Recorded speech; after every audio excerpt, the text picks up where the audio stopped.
அஸ்ஸலாமு அலைக்கும். நான் உங்கள் ஷிஃபா குக்கிங்லேருந்து பேசுகிறேன். இன்றைக்கி நம்ம என்ன ரெசிபி பார்க்க போகிறோன்னா, இஃப்தாருக்கான ஒரு ரெசிபி தான் சிக்கன் ஷீ கபாப். வாங்க எப்படி செய்கிறதுன்னு பார்க்கலாம். சிக்கனை மின்ஸ் பண்ணி எடுத்து வச்சுருக்கேன். அது கூட பொடியாக கட் பண்ண கொத்தமல்லி, மிக்சியில் பல்ஸ் பண்ண பச்சை மிளகா. இப்போ நான் வெங்காயத்தை மிக்சியில் போட்டு கொஞ்சம் கரகரப்பாக அரைச்சி வச்சுருக்கேன். அதை ஒரு தேங்காய் வடிகட்டியில் சேர்த்துக்கலாம்.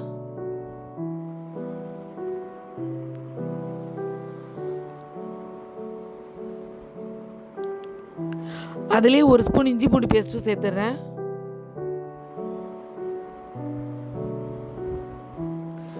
இப்போ அது எல்லாத்தையும் டைட்டாக இந்த மாதிரி பிழிஞ்சு விட்டுருங்க. வெங்காயத்தில் தண்ணி இருக்கிற தண்ணி எல்லாம் வந்துடும்.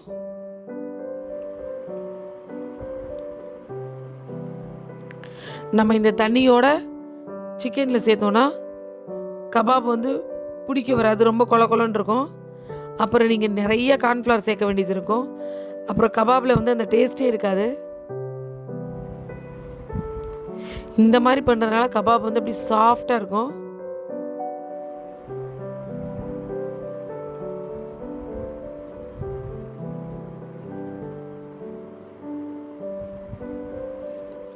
இப்போது இந்த மிக்ஸ் பண்ண சிக்கனோட நம்ம ரெடி பண்ணி வச்ச மிக்ஸையும் சேர்த்துக்கலாம். அப்புறம் நம்ம கட் பண்ணி வச்ச கொத்தமல்லி, பச்சை மிளகாய் எல்லாத்தையும் இது கூட சேர்த்துட்றேன்.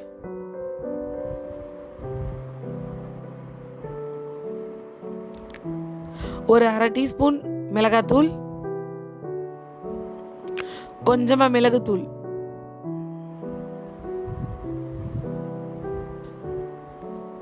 தேவையான அளவு உப்பு, ஒரு ஸ்பூன் நெய்.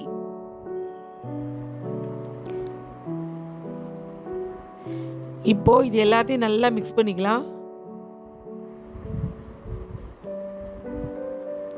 உங்களுக்கு நெய் சேர்க்கறது பிடிக்கலன்னா நீங்கள் ஒரு ஸ்பூன் எண்ணெய் சேர்த்துக்கோங்க.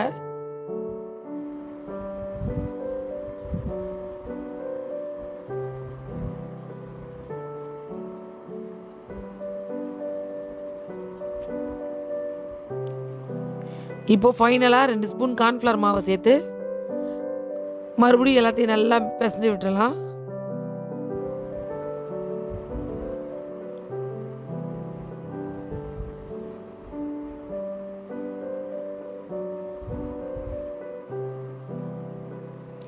இதில் பச்சை மிளகா கொஞ்சம் அதிகமாக சேர்த்துக்கோங்க.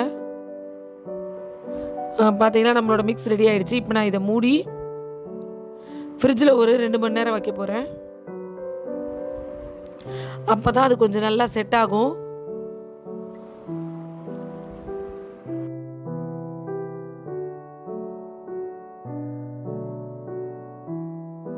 இப்போ நான் ஃப்ரிட்ஜில் இருந்து எடுத்துட்டேன்.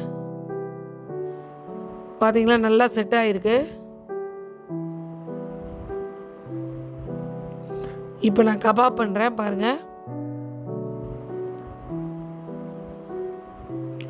கொஞ்சம் சிக்கன் எடுத்து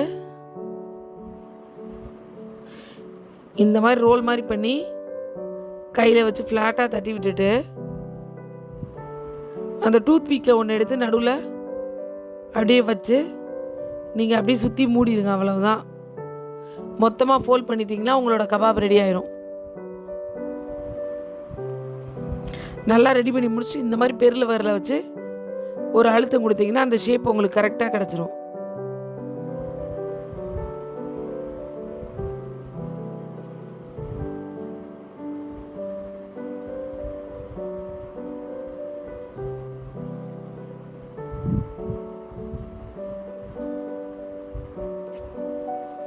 இப்போ அதே மாதிரி நம்ம வச்சுருக்க எல்லா கபாப்பையும் ரெடி பண்ணிக்கலாம்.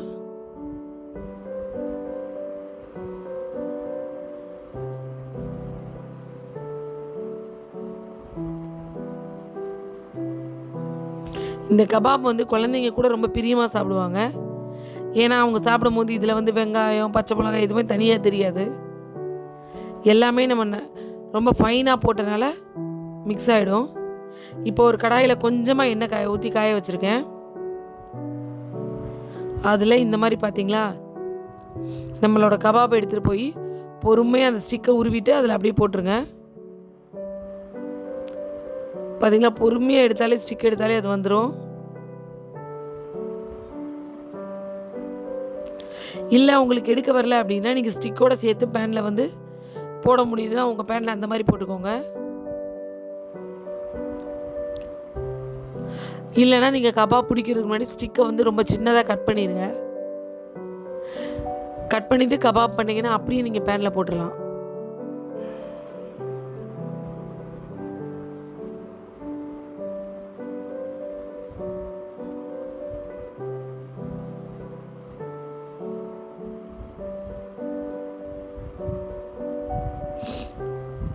இப்போ நம்ம கபாப் வெந்துருச்சு,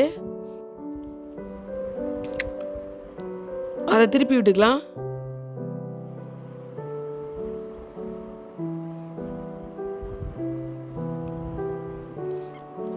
பார்த்தீங்களா எவ்வளோ அழகாக கோல்டு கலரில் ரோஸ்ட் ஆகிருக்குன்னு.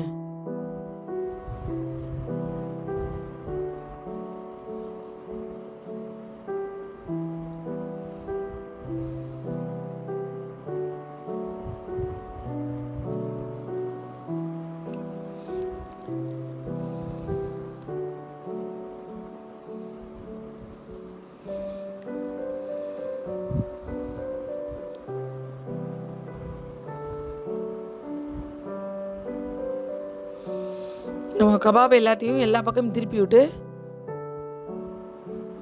நல்லா ரோஸ்ட் பண்ணிக்கோங்க. அவ்வளோதான், நம்மளோட கபாப் ரெடி ஆகிடுச்சு. நீங்களும் இதை உங்கள் வீட்டு குழந்தைங்களுக்கு செஞ்சு கொடுங்க, ரொம்பவே பிடிக்கும்.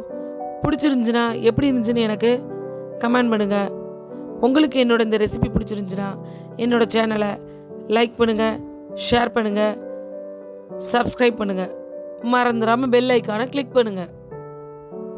சூப்பர். சப்ஸ்கிரைப் பண்ணுங்க.